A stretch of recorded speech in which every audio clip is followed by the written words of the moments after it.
how the Supreme Court just saved mammograms. But why no out-of-pocket costs isn't enough. The silent crisis in women's health no one is talking about. Breast cancer remains the second leading cause of cancer death among women in the United States, despite significant advances in early detection and treatment.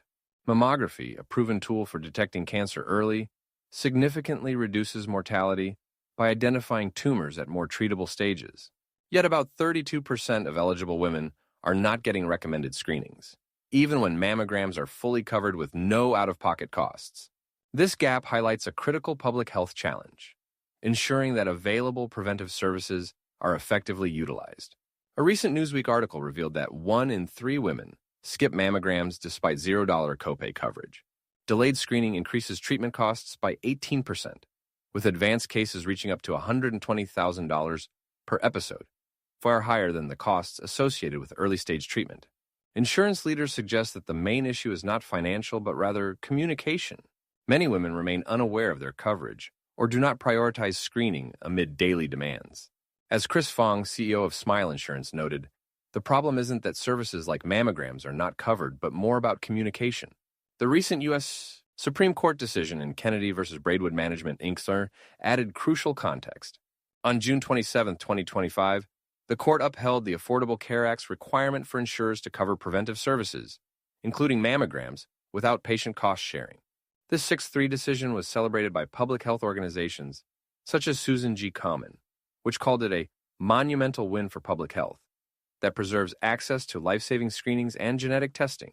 However, the ruling also confirmed that the Secretary of Health and Human Services, HHS, has significant authority over the U.S. Preventive Services Task Force, USPSTF, including the authority to appoint and remove members and review the task force's recommendations. This power introduces a risk that future political shifts could influence screening guidelines, potentially affecting who qualifies for coverage and how often women are advised to screen. Meanwhile, data from the Annals of Internal Medicine reveal a paradox. While many women avoid screening altogether, others receive annual mammograms, despite biennial recommendations for specific age groups. In a national study of over 20,000 women without a history of breast cancer, 68.1% had mammography in the past 2 years, and 75.2% of those reported annual exams. Overscreening can cause unnecessary anxiety, false positives, and potentially harmful interventions. Thus, we face a dual challenge: underuse among some women and overuse among others. Addressing the 32% who remain unscreened requires more effective, culturally sensitive communication. Insurance companies and healthcare providers must work together to repeatedly emphasize that mammograms are both covered and crucial for survival. Moreover, practical barriers such as transportation, caregiving responsibilities, and health literacy must be addressed through solutions like mobile mammography units, employer-supported screening days, and partnerships with community organizations. Finally, ensuring that screening practices align with evidence-based guidelines is crucial to reducing overscreening and focusing resources on those who remain unscreened. Educating both providers and patients about appropriate intervals can improve resource allocation and protect women from unnecessary harm.